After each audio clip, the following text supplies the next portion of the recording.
2024년 1월 첫 번째 거룩한 주일 예배를 주님 일러주신 기도를 함께 드리심으로 예배를 시작합니다.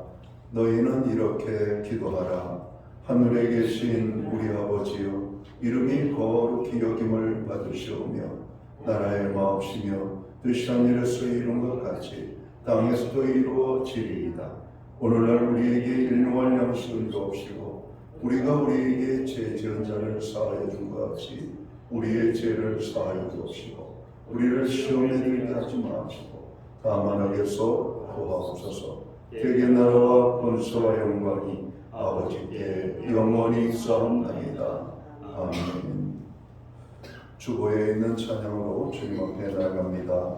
기뻐하며 함께 노래 부르리, 소리 높여 할렐루야 부르리. 오늘 찬양으로 주님 앞에 나아갑니다.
교동문 20권 시편 33편 말씀을 한 절씩 교독합니다. 너희 의인들아 여호와를 즐거워하라. 찬송은 정직한 자들이 마땅히 할 바로다. 수고로 여호와께 감사하고 열줄 비파로 찬송할지어다. 새 노래로 그를 노래하며 즐거운 소리로 아름답게 연주할지어다. 여호와의 말씀은 정직하여 그가 행하신 일은 다 진실합니다. 그는 공의와 정의를 사랑하시며 세상에는 여호와의 인자하심이 충만하도다. 여호와의 말씀으로 하늘이 진동하시며 그가 바닷물을 모아 무더기같이 쌓으시며 깊은 물을 곳간에 두시도다. 땅은 여호와를 기도하며 세상의 모든 고민들은 그를 경외할지어다. 아멘. 자리에 착석하시겠습니다. 찬송가 19장 찬양, 이 찬송가는 44자입니다. 오늘 이 찬양으로 하나님 앞에 영광 돌리고 드려지는 예배를 위하여 최영 목사님 기도하시겠습니다.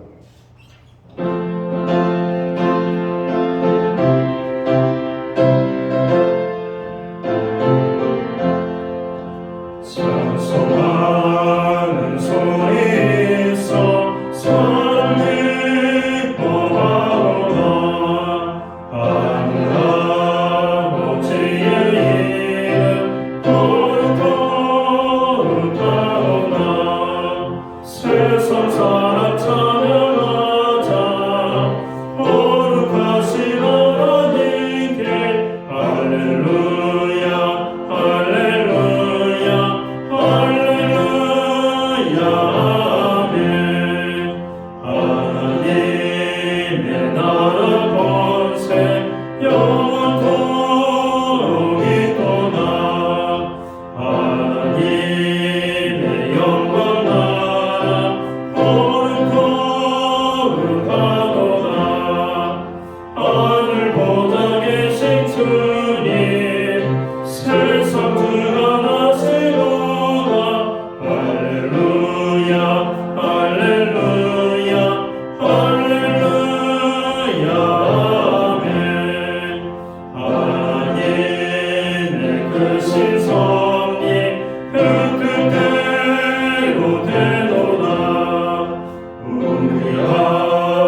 고백하노라. 주여 속히 임하소서. 깊은 나를 주옵소서. 할렐루야 할렐루야 할렐루야. 아멘 아멘.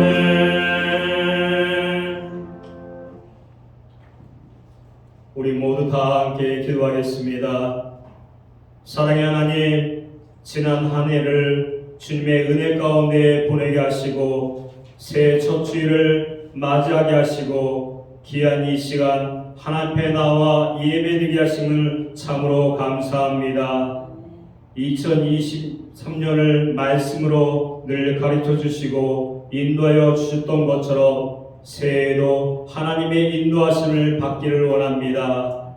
꿀송이보다 더 달콤한 주님의 말씀 가운데 우리의 발걸음을 맡기며 지혜롭게 명철한 자로서 주님의 자녀답게 살아가는 저희 모두가 되게 하여 주시옵소서.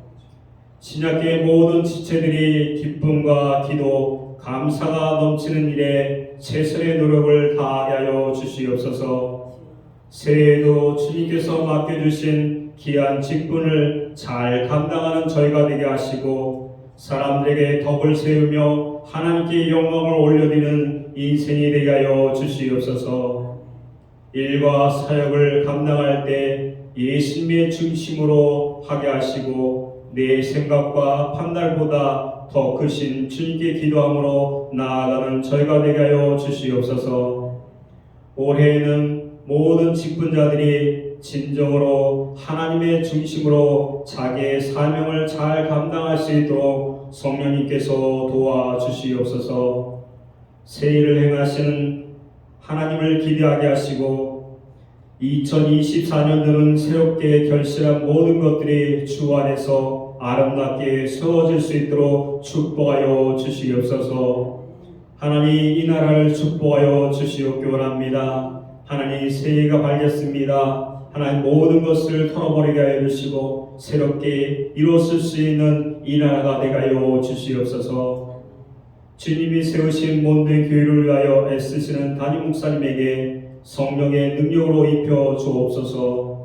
새해에도 양무리들을 영적으로 양육하고 일용한 생명의 떡을 공급하는 일에 부족함 없도록 주님께서 함께하여 주시고 하나님, 목사님 가정을 붙들어 주시옵기 원합니다. 하나님, 건강도 지켜주시고 아무 일 없도록 하나님께서 함께하여 주시옵소서. 오늘도 하나님을 인하여 기쁨이 넘치게 하시고 날마다 소망을 이룬 기쁨을 우리 모두가 누리며 하나님 아버지께서 베푸신 구원을 전하는 기쁨 속에서 살게 하여 주실 줄 믿사오며 모든 말씀 예수 그리스도의 이름으로 기도드립니다. 아멘.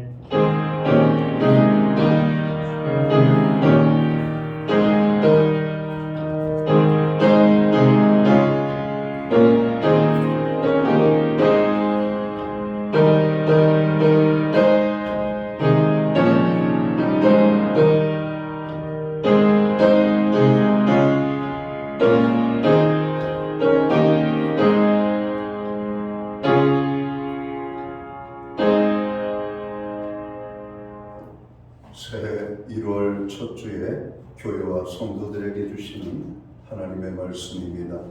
함께 오실 주의 말씀은 신약 성경 332면 데살로니가전서 5장 16절에서 18절까지의 말씀입니다. 찾으신 말씀을 한 절씩 교독하는 방법으로 말씀을 봉독합니다. 제가 먼저 데살로니가전서 5장 16절 말씀을 봉독하겠습니다. 항상 기뻐하라. 쉬지 말고 기도하라. 18절은 함께 읽습니다. 범사에 감사하라. 이것이 그리스도 예수 안에서 너희를 향하신 하나님의 뜻이니라. 아멘. 찬송가 50장, 옛 찬송가는 71장 찬양입니다.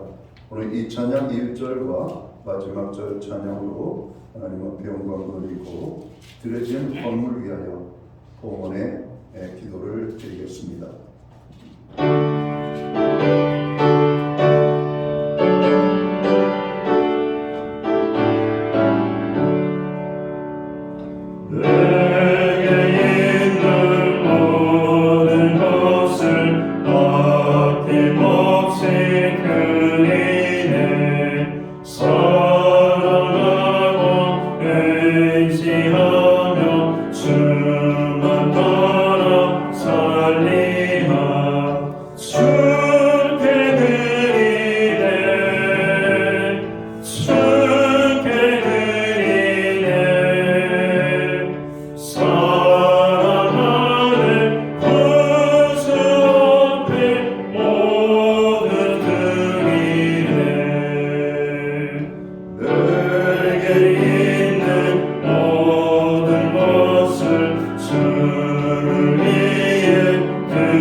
여호와는 나의 목자시니 내게 부족함이 없으리로다.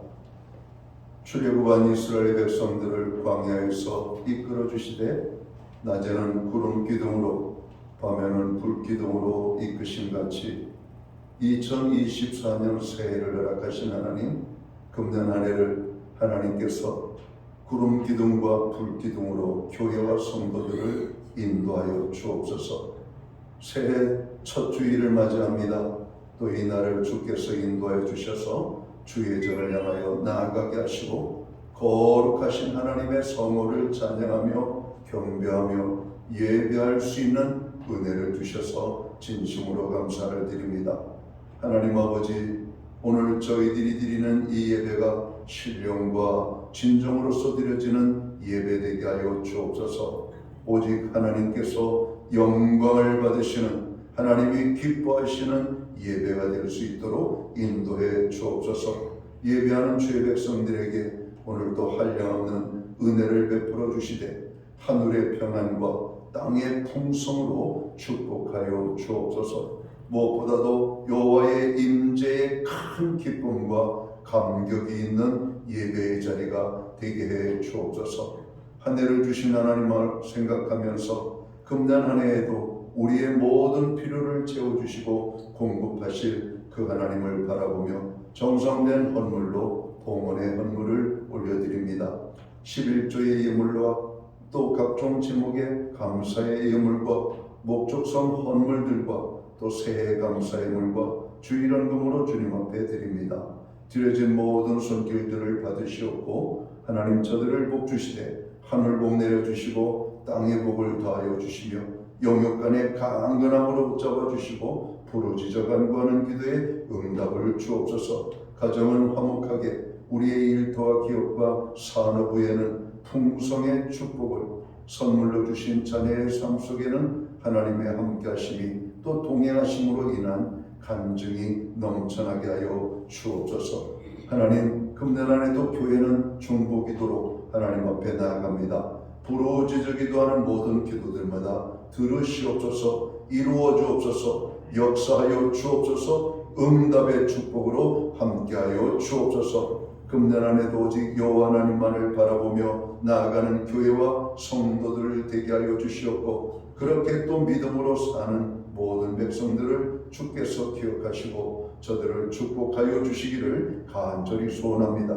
금년 안에도 건강 주옵소서. 우리의 필요를 채워주시옵고 만사가 형통하여 하나님 앞에 영광 또 감사로 나아가는 온 성도들 되게 하여 주옵소서. 금년 안에는 우리의 가정이 더욱더 여호와를 경외하는 가정이 되기 원합니다. 말씀 위에 세워지는 가정 되기 원합니다. 구원의 기쁨이 넘치는 가정이 될 수만 있도록 온 가정을 구원하여 주시옵소서. 우리로 하여금 드릴 수 있는 환경과 믿음으로 드리게 하심을 감사합니다. 드려진 예물 사용되는 곳에 주님의 영광이 나타나고 하나님의 나라 확장을 위하여 사용되어지며 주의 복음이 땅끝까지 전파되는 일에만 온전히 아름답게 사용되게 하여 주시옵소서. 사랑하는 모든 믿음의 권속들 오늘 예배하며 나아가며 정성된 헌물로 봉헌의 헌물을 드리오니 모든 교회와 성도들을 주님 축복하여 주시옵소서. 특별히 연약한 자들, 가난한 자들, 없는 자들, 건강이 연약한 모든 자들을 주님 기억하시고 저들에게 한량없는 은혜와 축복으로 더하여 주시옵소서. 이 모든 말씀을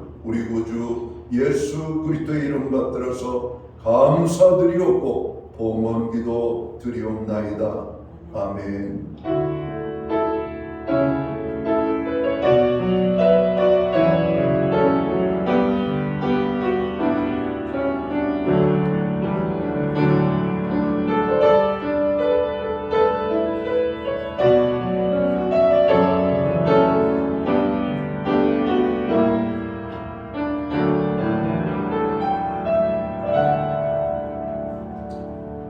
갑진년 새해가 밝았습니다. 새해 하늘 복 많이 받으시기를 간절히 축원합니다. 오늘 교회를 대신해서 오늘 새해 첫 주일 예배에 참여하신 모든 교우들을 환영합니다. 그리고 가정에서 영상으로 예배를 드리는 믿음의 권속들에게 하나님의 평안과 사랑으로 문안의 인사를 드립니다. 오늘 새해 한 해도 우리가 하나님 앞에 예배함으로 영광을 돌리며 나아갈 텐데 오늘 믿음의 식구들을 축복하는 마음으로 함께 사랑의 인사 나누도록 하겠습니다. 반갑습니다. 축복합니다. 오늘도 금년 한 해 내내 예배의 기쁨과 또 예배의 축복을 누리는 저와 모든 성도들 되시기를 간절히 바랍니다. 예배 회복이 삶의 회복입니다. 항상 예배에 힘쓰시기를 바랍니다. 금년 한 해도 교회의 중보기도와 또 개인적으로 하고 있는 중보기도에 여러분 더욱더 기쁨으로 참여하시기를 바랍니다. 우리가 연말도 바쁘게 보냈지만 연초가 되면서 새해 벽두부터 우리는 폭력 사태가 일어났고 또 북한의 도발적인 이런 모습들이 나타나고 있습니다.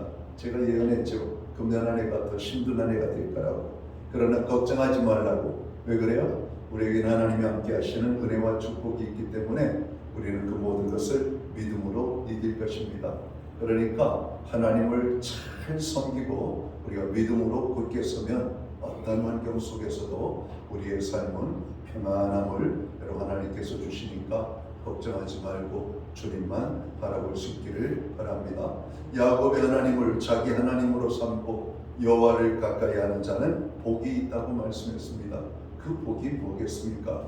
평안과 여러분 충만의 축복이 아닌가 생각합니다. 금년 한 해 주님만 바라보는 가운데 우리의 삶이 평안하기를 다시 한번 축복합니다. 다음 주일 오후 주일 예배 모임은 저희가 사역자 헌신 예배로 모이겠습니다.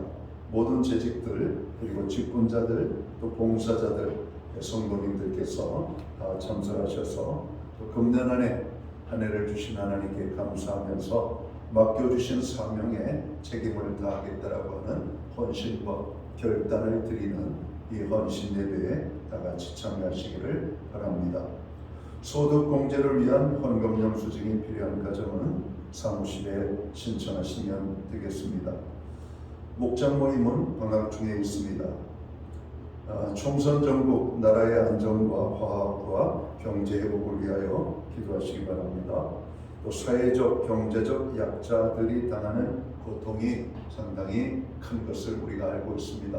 그분들을 위하여 그럼 기도하시기 바랍니다.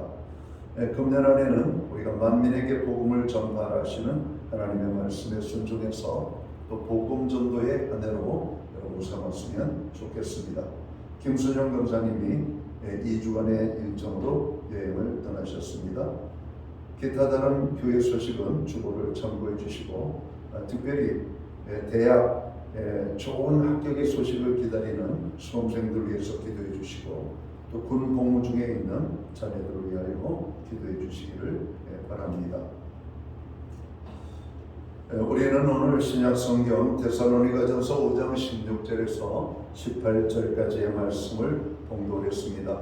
이 말씀을 중심으로 항상 기쁨의 삶을 삽시다 라는 제목을 가지고 함께 은혜의 말씀을 나누고자 합니다. 1월 한 달 동안 저희가 매주 주일 예배에는 교회 표를 제청하는 시간이 있습니다. 제가 2024년 교회 표 하면은 여러분이 벽면에 있는 기쁨과 기도, 감사가 넘치는 교회 뭐 이렇게 외쳐주시면 되겠습니다. 한 번에 통과할지 모르겠습니다. 한번 해보겠습니다. 2024년 교회표 기쁨과 기도, 감사가 넘치는 교회. 한번 우리가 다시 리마인드하는 그런 마음으로 다시 한번 해보겠습니다. 2024년 교회표 기쁨과 기도, 감사가 넘치는 교회. 금년 한 해 기쁨과 기도, 감사가 넘치는 한 해가 되시기를 주의 이름으로 축원합니다. 교회가 그렇게 되기를 원하고 가정이 그렇게 되기를 원하고 여러분들의 개개인의 삶이 기쁨과 기도, 감사가 넘치는 한 해가 될 수 있기를 간절히 축원합니다. 오늘 이 시간에는 주께서 우리에게 주신 말씀 중에 기쁨에 대하여 상고를 해보고자 합니다. 기쁨이란 단어의 원어적인 의미를 보면 유쾌하다, 은은히 행복하다라고 하는 뜻을 가지고 있습니다. 일순간의 기쁨이 아니라 오랫동안 지속되는 기쁨을 말합니다. 오늘 본문의 말씀은 신앙인의 적극적인 삶의 원칙을 말씀하고 있죠. 기쁠 때만 기뻐하지 말고 도저히 기뻐할 수 없는 환경에 있어도 기뻐하라는 것입니다. 기도가 안 되는 상황 속에서도 기도하고 감사할 수 없는 경우에도 범사에 감사라는 것입니다. 그러니 이 말씀은 굉장히 어려운 말씀입니다. 생각해 보면 이 말씀은 신앙을 떠나서는 하나님께서 우리에게 은혜를 공급하시지 아니하고서는 도저히 불가능한 말씀입니다. 그러나 성경은 우리에게 항상 기뻐하라고 명령하십니다. 이것이 우리를 향한 하나님의 뜻이라고 말씀합니다. 성도는 모든 일에 있어서 항상 기뻐하는 삶을 살아야 할 것입니다. 하나님을 믿고 그의 뜻대로 살려고 하는 사람은 하나님께서 모든 형편을 아시고 늘 돌봐 주실 것을 확실히 믿기에 항상 기뻐할 수가 있을 것입니다. 웃음이 건강에 좋다는 것은 여러분 잘 아시죠? 사람의 웃음은 몸에서 독소를 제거하고 체질을 알칼리성 체질로 바꾸게 하는 여러분 그 효력이 있다고 합니다. 여러분 우리가 산성 체질이 되면 몸에 산이 쌓이고 그 산은 우리의 각종 질병, 피곤함이 쌓이는 것이 바로 그런 것들입니다. 하루 온종일 피곤하게 활동하면 바로 이 몸에 젖산이 쌓여서 몸이 피곤하게 되는 거예요. 이거를 알칼리성으로 바꿔주면 회복이 된다는 겁니다. 그래서 대부분 건강 음료들이 보통 이 알칼리 음료입니다. 알칼리 음료.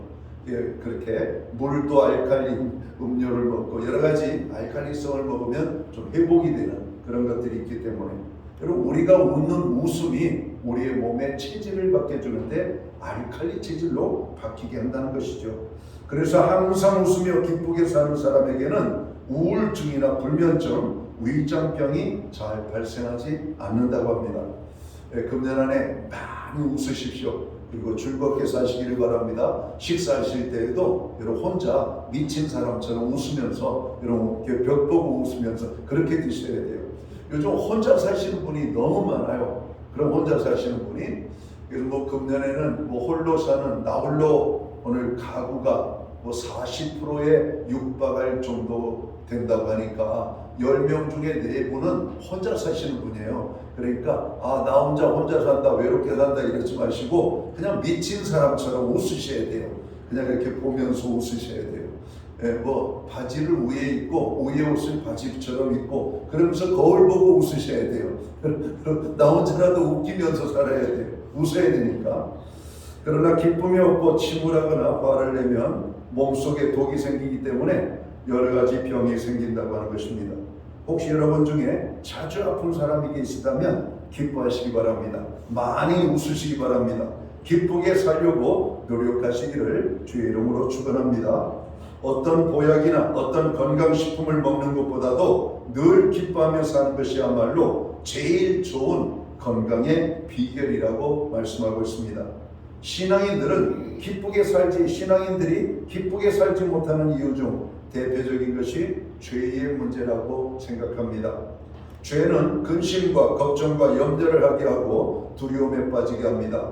그래서 교회에 나와서 하나님 앞에 지은 죄를 회개하고 기뻐하고 찬송하며 사는 성도들은 그렇지 않은 세상 사람들보다 훨씬 기뻐하며 삶을 살게 되고 장수한다라고 하는 통계가 있습니다. 그러니까 신앙을 갖지 않은 사람과 신앙을 가진 사람, 그리고 수명을 이렇게 연구 비교를 했더니 신앙을 가진 사람이 훨씬 장수를 하더라는 겁니다. 그런 것 같아요. 확실히 이렇게 보면 여러분 예수 잘 믿으면 성경에도 그렇게 말씀하고 있잖아요. 여러분 장수의 축복을 주십니다. 여러분 우리에게 물질의 축복만이 아니라 바로 그러한 건강의 축복도 주신다라고 말씀합니다. 자, 그러면 우리의 기쁨은 과연 어디에서 오는 것일까? 기쁨의 근원은 무엇일까? 오늘 성경은 우리에게 이렇게 말씀합니다. 우리의 기쁨의 근원은 예수님으로 말미암아 온다는 것입니다. 참된 기쁨은 환경에서 오는 것도 아니고 우리가 가지고 있는 소유에서 오는 것도 아니라 바로 예수 안에서 믿음 안에서 온다라고 하는 것이죠. 사도 바울의 삶을 보시기 바랍니다. 그가 처한 환경을 보면 도저히 기뻐할 만한 환경이 아닙니다. 무슨 좋은 것을 소유하고 있는 것도 아니에요. 그는 평생에 비난과 배척과 매맞음과 배고픔과 또 감옥에 갇히는 어려운 환경에 살았습니다. 한평생 사는 동안 사도 바울은 가정도 없고 집도 없고 재물도 없고 아무것도 소유하지 못했습니다. 그런데도 사도 바울은 기쁨이 충만했다고 그의 서신서를 통해서 우리는 보게 됩니다. 어떻게 그럴 수가 있었습니까? 그가 기뻐했던 그 기쁨의 근원이 무엇이었습니까? 그것은 바로 부활하신 주님을 만났기 때문이었습니다. 부활의 주님을 만난 이후로 바울의 삶은 달라졌습니다. 그 이전에는 명예를 위해서 살았고 세상 사람들의 인정과 여러분 그 사람들이 그를 우러러보는 것을 기쁨으로 삼고 살았죠. 그러나 부활의 주님을 만난 이후로 그는 오직 주님 한 분만 여러분 기쁨의 소재로 삼았던 겁니다. 다른 모든 것은 분토와 배설물로 버렸다 이렇게 말합니다. 명예도 버렸고 세상적인 소유욕도 버렸고 자기의 꿈도 버렸고 자기의 인생의 목적도 내려놨습니다. 오직 주님 한 분만. 예수님을 만났을 때 바울의 가슴은 기쁨으로 충만했습니다. 너무 기뻐서 그대로 있을 수가 없었고 그는 온 세상으로 다니며 구원의 복음을 증거하는 삶을 살게 되었던 것을 보게 됩니다.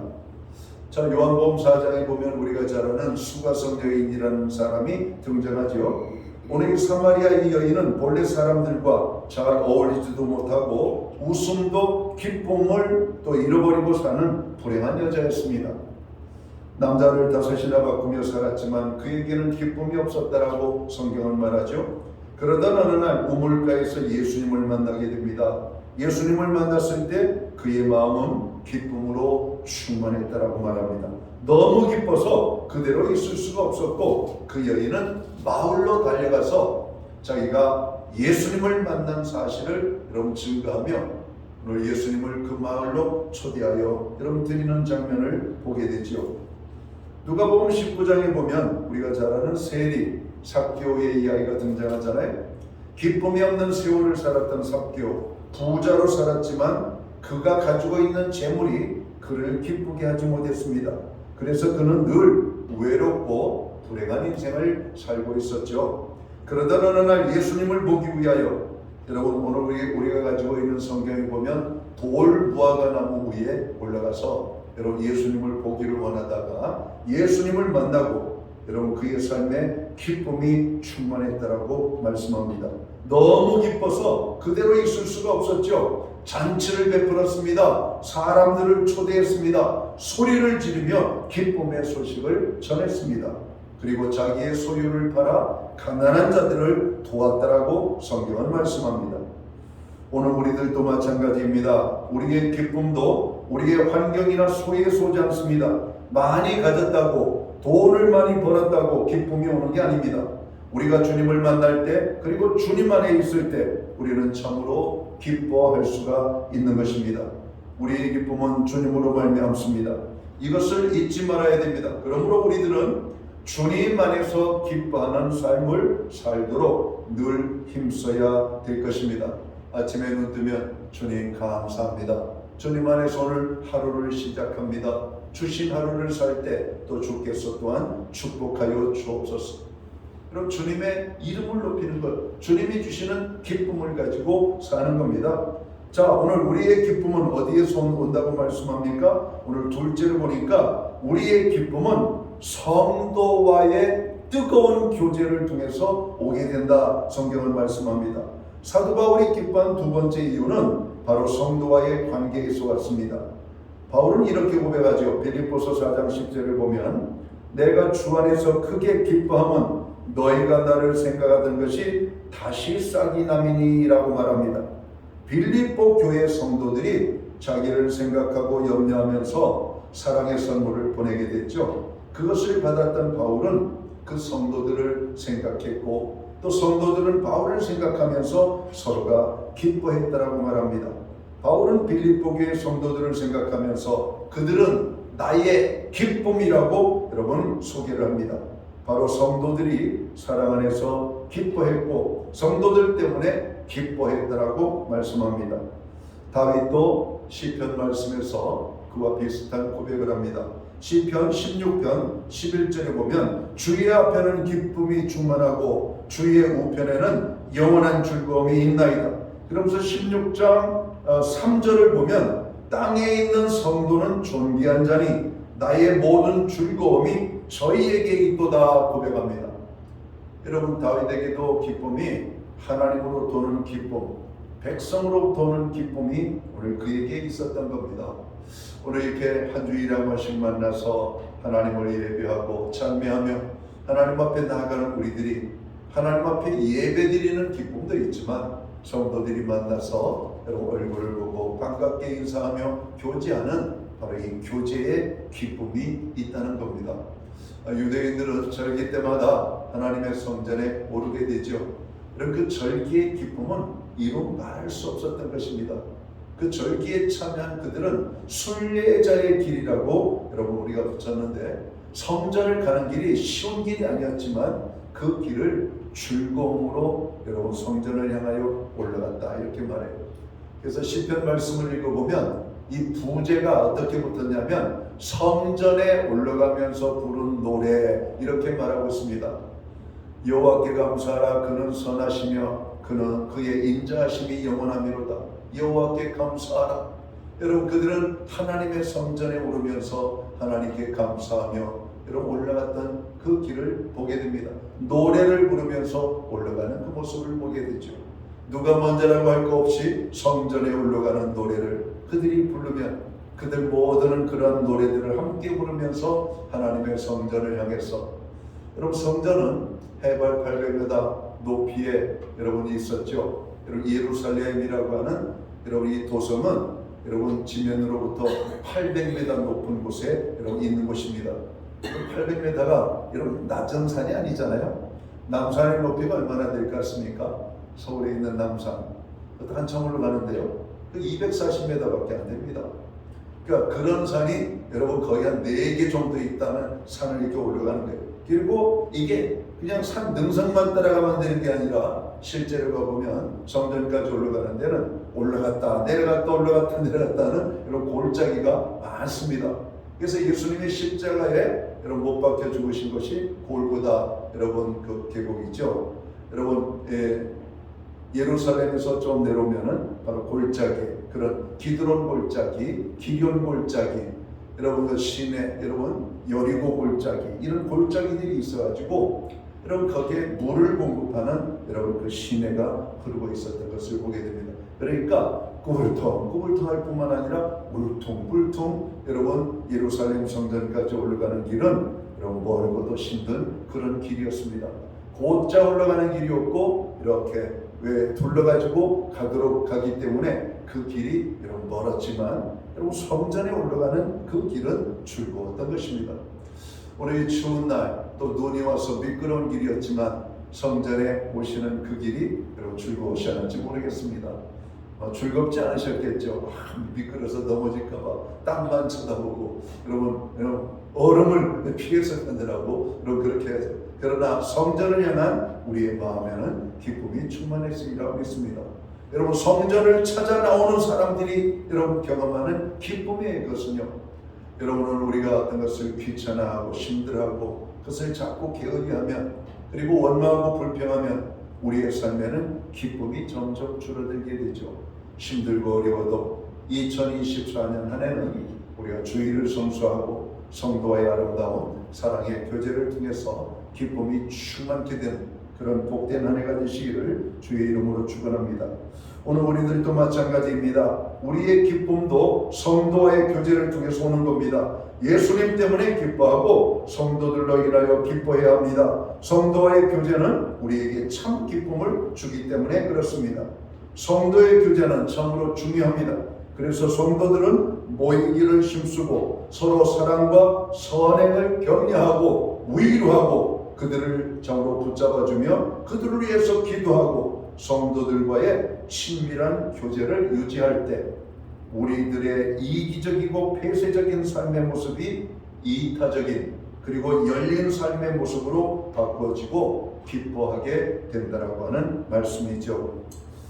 오늘 사람들은 그래요. 어떤 분이 그런 이렇게 기사를 썼더라고요.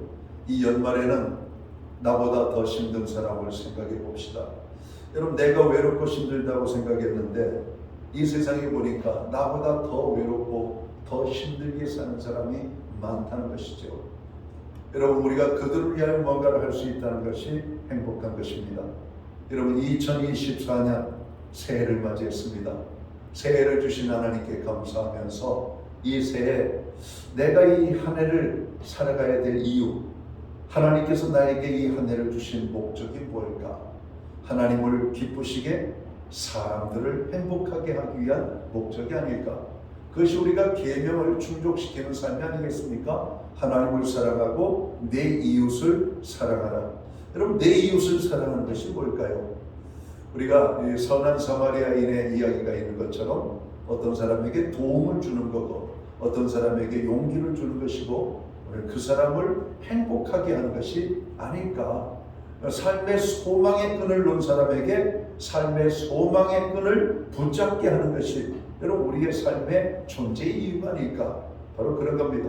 나 때문에 세상 사람들이 야 세상에 뭐 이러냐 이게 아니라 그 한 사람 때문에 나 때문에 야 다른 사람은 몰라도 저 사람만 보면 기분이 좋아, 저 사람만 보면 마음이 좋아져.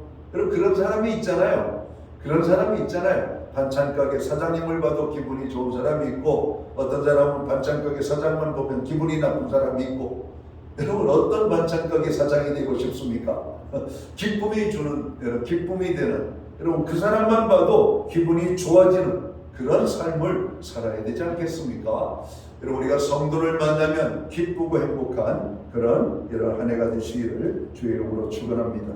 자, 마지막으로 우리의 기쁨은 어디에서 옵니까? 우리의 기쁨은 가만히 있는 데서 오는 것이 아니라 수고하며 일하는 데서 온다라고 하는 말씀입니다. 오늘 솔로몬은 이 땅에서 존재했던 모든 사람들이 누린 어떤 기쁨도 여러분 솔로몬이 누린 기쁨을 다 누린 사람도 없습니다. 솔로몬이 이 땅에 존재하는 모든 기쁨을 다 누렸던 왕이에요. 오늘 그가 전도서 3장 13절에서 이렇게 고백하지요. 사람이 수고함으로 낙을 누리는 것이 하나님의 선물인 줄을 알았도다. 이렇게 말합니다. 사람은 수고를 통하여 기쁨을 누리게 되는데 그것이 바로 하나님의 선물이라는 것입니다. 한 자매를 만났습니다.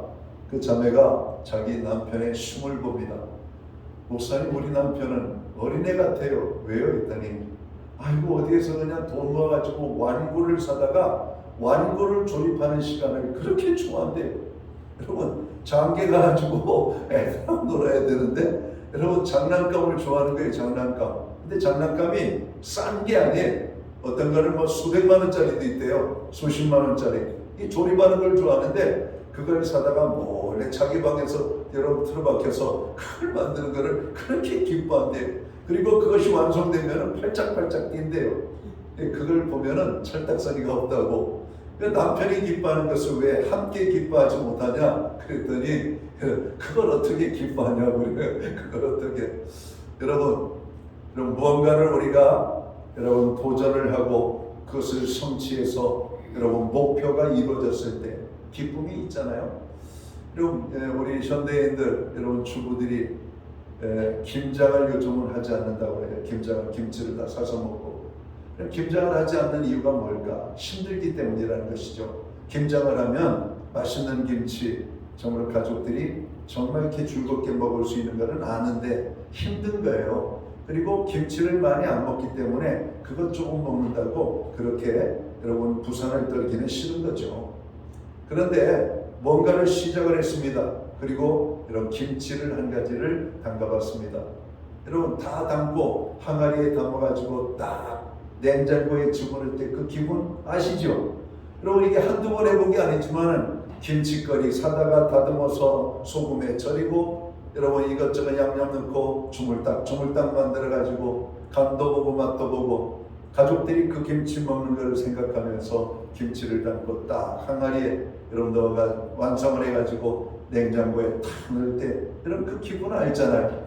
여러분 뭔가 우리가 일을 시작했고 그 일을 마쳤을 때 여러분 그 기쁨이 있잖아요. 여러분 농부들이 씨를 뿌리고 뿌린 씨앗을 가을에 여러분 결실의 열매로 거둘 때 기쁨이 있는 것처럼 우리가 수고한 결과에 대해서 열매를 거둘 때 사람은 기뻐한다라고 하는 말씀입니다. 놀고 먹는 사람은 이런 기쁨을 맛볼 수가 없어요. 사람은 본래 수고함으로 낙을 누리도록 지음을 받은 존재입니다. 그래서 누군가를 위하여 수고할 때 그때 우리는 기쁨을 누리게 되는 것이죠. 특별히 다른 사람을 위하여 수고할 때 우리는 큰 기쁨을 누리게 됩니다. 또한 주님을 위해서 수고할 때 우리는 가장 큰 기쁨을 누리게 되는 것이죠. 사도 바울은 누구보다도 수고를 많이 한 사람이라고 그는 고백합니다. 그는 내가 모든 사도보다 더 많이 수고했다고 고린도전서 15장 10절을 말합니다. 사도 바울의 수고는 주님을 위한 수고였습니다. 고린도후서 12장 10절은 이렇게 말하죠. 내가 그리스도를 위하여 능욕과 궁핍과 핍박과 곤란을 기뻐하노니라고 말합니다. 그는 그리스도를 위하여 당하는 모든 종류의 수고와 고난 그 자체가 기쁨이었다라고 말합니다. 오늘 이 추운 날 성전을 찾는 것도 내가 나감으로 예배를 드릴 때 우리 하나님이 얼마나 기뻐하실까? 또 우리가 하나님 앞에 정성된 헌물로 봉헌의 예물을 드릴 때 하나님 얼마나 기뻐 받으실까? 또 내가 행하는 작은 사랑의 수고를 할 때 하나님이 얼마나 기뻐하실까? 내가 또 섬기는 그 작은 섬김 때문에 성도가 행복해하는 모습을 보면 얼마나 기쁩니까? 여러분 남들이 알아주지 않아도 우리는 사회 속에서 작은 선행을 할 때 여러분 우리의 마음에 기쁨이 있는 것을 여러분 발견하게 됩니다. 여러분 친절을 행하면 기쁨이 와요. 그러면 성도는 우리가 어떤 수고를 통해서 우리가 이 기쁨을 맛볼 수 있을까? 많은 수고들이 있지만 저는 성도들이 가장 많이 하면서도 쉽게 하면서도 또 이것이 결코 쉽지 않은 수고가 있는 여러분 섬김이라고 말하고 싶은 게 바로 기도의 수고입니다. 기도의 수고. 제가 송구영신 예배를 드릴 때도 그런 얘기를 했습니다. 우리가 하루에 10분씩만 기도합시다. 여러분 10분이 별거 아니에요. 10분 내는 것은 어려운 건 아닙니다. 여러분 하루에 10분씩 1년이 모이면 얼마 동안 기도한다고요? 3650분을 여러분 기도하는 시간 같은데 3650시간. 여러분 하루는 24시간밖에 안 돼요. 그러니까 하루에 10분씩만 기도해도 이게 얼마나 많은 기도를 하는지 몰라요. 나를 위한 기도 빼놓고 이러한 기도들을 여러분 타인을 위하여 고통 중에 있는 많은 사람들을 위하여 우리가 중보기도 한다면 얼마나 여러분 그 사람들이 힘을 얻고 위로를 얻고 그 고난의 문제를 해결할까? 여러분 나를 위한 기도도 좋죠. 교회를 위한 기도. 여러분 금년은 우리나라가 여러분 총선이 있죠. 4월 여러분 총선 정부 여러분 상당히 여러분 이렇게 정치적으로 과열이 되고 여러분 이제 이편 저편으로 나누어져 가지고 금년에도 많은 여러분 사건들이 있는데 특별히 북한에서 여러분 이렇게 포를 쏴가지고 국민들 마음을 불안하게 만들고 또 벽두 새벽부터 일본에서는 강도 7.4의 강진이 일어나서 동해안에 일출을 보러 갔던 사람들은 여러분 바다 해일을 여러분 두려워할 정도로 여러분 우리는 새 시작을 바로 이런 요란함 속에서 시작을 하고 있습니다. 그러니까 우리가 얼마나 기도가 필요해요. 나라도 기도가 필요하고 고난당하는 사람들 위해서도 기도가 필요하고 교회가 오늘 기쁨과 기도, 감사가 넘치는 한 해가 되기 위해서는 얼마나 많은 기도가 필요하겠습니까? 이런 감사가 넘친다라고 하는 얘기는 뭔가 좋은 일만 있어서 감사가 넘치는 게 아니에요. 어렵고 힘든 일들을 하나님의 은혜로 극복하고 그것을 이겨내갔을 때 그 기쁨이 충만한 거 아닙니까? 병든 자가 건강을 회복하고 사업에 실패하던 자들이 사업에 일어나고 실은 낙방한 사람들이 다시 합격의 소식을 경험하고 도전했던 사람들이 낭만과 실망을 경험했던 사람들이 여러분 기쁨을 회복하는 그래서 감사가 넘치는 한 해가 될 때 얼마나 여러분 행복한 한 해가 되겠습니까? 그런 한 해가 되기 위해서는 뭐가 필요해요? 기도가 절대적으로 필요한 겁니다. 우리의 기도가 오늘 주님께서 제자들을 향해서 하신 말씀을 기억합니다. 왜 우리는 주님이 하시는 그러한 일들을 하지 못했습니까? 이런 이유는 기도밖에는 없다라고 주님이 말씀합니다. 너는 내게 부르짖으라. 내가 내게 응답하겠고 내가 알지 못하는 은밀한 일을 내게 보이리라. 두려워 말라. 내가 너와 함께함이니라. 아무것도 염려하지 말고 오직 모든 일에 기도하라고 말씀하는 겁니다. 여러분, 기쁨이 충만하려면 기도의 수고를 하셔야만 합니다. 우리에게 아픔을 가져다주는 문제를 놓고 그것을 붙잡고 씨름하듯 기도해야 됩니다. 기도의 수고를 할 때 기도의 응답을 여러분 경험하면 기쁨이 충만하게 되는 겁니다. 우리 예수님께서도 힘써 기도했다라고 성경은 말씀하고 있고, 사도 바울도 여러분 우리가 쉬지 말고 기도하라고 오늘 말씀하고 있잖아요. 기도할 때 우리는 기쁨을 누리게 됩니다. 자, 우리가 어떤 수고를 해야 되는가? 우리가 예수 그리스도를 믿으면 삭개오도 그렇고 수가성 여인도 그렇고 오늘 성경의 사도 바울도 그렇고 부활의 주님을 만난 사도 바울, 오늘 예수님을 만난 삭개오, 우물가에서 예수님을 만난 여러분 사마리아 여인, 그들의 삶 속의 공통점이 뭡니까? 주님을 증거했다는 겁니다. 전도의 기쁨입니다. 전도의 수고를 할 때 전도의 기쁨을 맛보여요.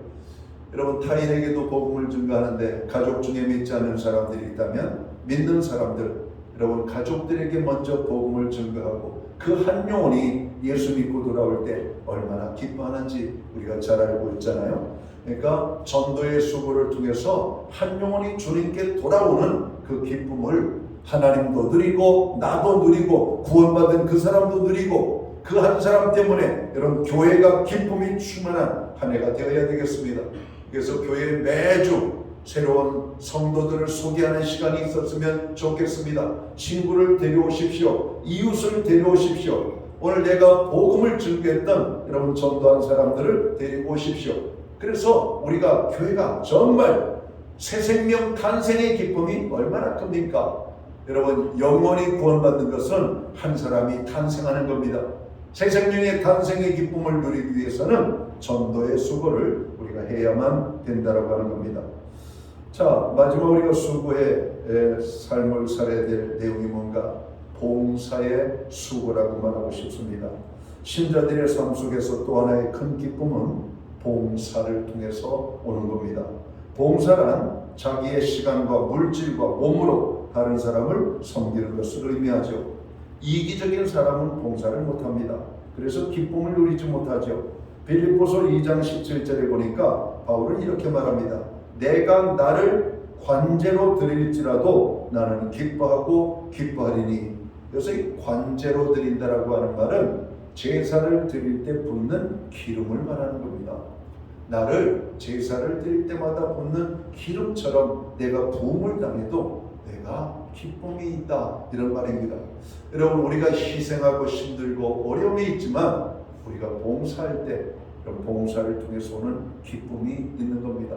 많은 사람들이 믿지 않는 사람들도 봉사를 많이 하죠. 물어봅니다. 봉사면 뭐가 좋습니까? 예, 기분이 너무 좋습니다, 이런 겁니다. 기분이 좋습니다. 봉사하는 사람들은 여유가 있고 물질이 많고 시간이 많은가? 그렇지 않아요. 오히려 봉사하는 사람들 가운데에는 정말 환경적으로, 시간적으로, 물질적으로 어려움 속에 있는 사람들이 참 많습니다. 제가 아까 설교 중에도 말씀했지만 나보다 더 힘들게 사는 사람들이 얼마나 많은지를 생각하고 내가 나보다 더 힘들게 사는 사람을 위하여 무언가를 할 때 우리에게 기쁨이 있다는 겁니다. 그렇습니다. 오늘 우리가 가지고 있는 재능, 은사, 또 하나님께서 우리에게 맡겨주신 많은 것들, 그런 것을 가지고 다른 사람들을 위하여, 이웃을 위하여, 오늘 교회와 성도들을 위하여 봉사할 때 그 봉사에 기쁨이 있다는 겁니다. 사랑하는 성도 여러분, 우리들이 누릴 가장 귀중한 것이 있다면 그것은 기쁨입니다. 하나님은 우리가 기쁨 속에 살기를 원하고 성도 한 사람 한 사람이 기쁨의 인생이 되기를 원하기 때문에 그렇습니다. 이렇게 사는 것이 하나님의 뜻이라고 말씀하고 있습니다. 성도의 기쁨은 예수님으로 말미암습니다. 주님 때문에 기뻐하는 것입니다. 또한 성도들과의 교제 때문에 기뻐하고 주님을 위하여 수고하고 살기 때문에 기뻐하는 것입니다. 이렇게 기뻐하도록 우리 모두는 여러분 그렇게 기쁨이 넘치는 삶을 살도록 힘써야 할 것입니다. 막스 러너라고 하는 사람이 있습니다. 그는 이런 얘기를 했습니다. 지금 우리는 과거 어느 때보다 더 많은 자유를 누리고 행동의 제재를 받지 않고 살아가고 있지만 그러나 놀라운 것은 우리가 하고 싶은 것, 가고 싶은 곳, 생각하고 싶은 것을 마음대로 하면서도 기쁨이 없다는 사실이다. 이렇게 말했습니다. 우리가 사는 이 시대는 기쁨을 잃어버린 시대라고 말할 수 있을 겁니다. 그것은 이 세상이 진실한 기쁨의 근원이 되시는 예수님을 만나지 못했기 때문이라고 생각합니다. 예수님을 외면하고 살기 때문에 바로 이런 현상들이 나타나는 것 같습니다. 그리스도를 통하지 않고는 어느 누구도 기쁨을 누리지 못할 것입니다. 예수님을 만남으로 제사함의 기쁨, 구원의 기쁨, 하나님의 자녀가 되는 기쁨, 천국의 축복을 누리는 기쁨. 그래서 이 기쁨을 가진 사람들은 내가 기쁠 뿐만 아니라 다른 사람들을 기쁘게 하는 삶을 살 수밖에 없다는 겁니다. 2024년 한 해는 하나님께서 우리에게 많은 은혜와 축복을 주셔서 기쁨이 넘치는 한 해가 될 뿐만 아니라 우리가 또한 이 기쁨을 함께 나누는 가운데 더 큰 기쁨이 우리 모두에게 임하게 되기를 주의 이름으로 축원합니다. 기도합니다. 하나님 아버지 고맙습니다. 2024년 새해를 주셨습니다. 새해 주께서 우리에게 주시는 말씀은 항상 기쁨의 삶을 살라라고 하는 것입니다. 주님, 환경적으로 조건적으로 우리가 물질적으로 세상적으로 돌아봐도 찾아봐도 기쁠 수 있는 요소가 많지 않습니다. 그러나 우리는 주님 안에서 기쁠 수가 있습니다. 예수님과 동행하며 또 예수님과 함께하며 또 예수님께서 우리에게 주신 구원의 기쁨 속에서 우리의 기쁨을 회복하고 세상을 사랑하고 많은 사람들에게 기쁨을 나누는 기쁨의 삶을 살아가는 하나님의 백성들 되게 하여 주옵소서. 금년 안에는 모든 성도들이 행복하고 기뻐하기를 원합니다. 우리 아이들이 기뻐하고 젊은이들이 기뻐하고 적으로 건강이 연약한 사람들도 기뻐하고 물질적으로 환경적으로 연약한 삶 속에 있는 사람들도 주께서 주시는 기쁨이 넘치는 한 해가 되기를 원합니다. 하나님 아버지, 오늘도 성령으로 충만케 하여 주셔서 성령의 기쁨이 우리의 삶 속에 넘쳐나게 하여 주옵소서. 예수님께 하신 이름으로 기도하옵나이다. 아멘.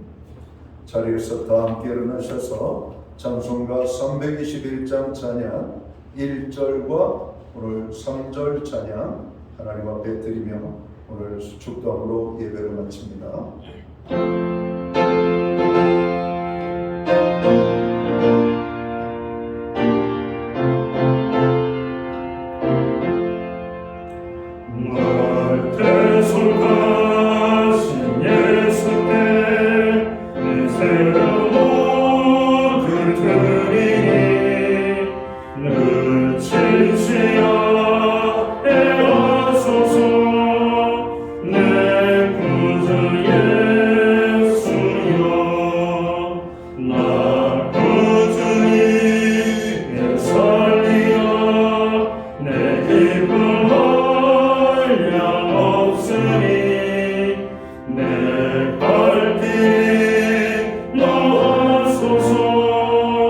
내 구주 예수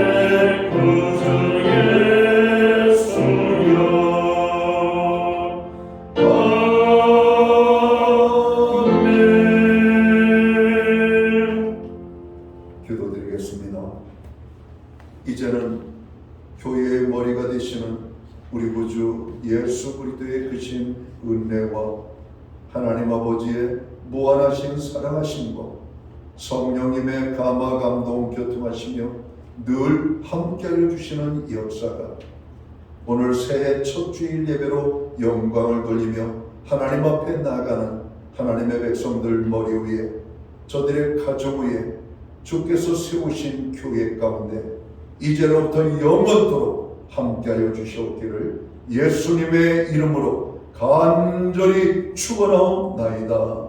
아멘.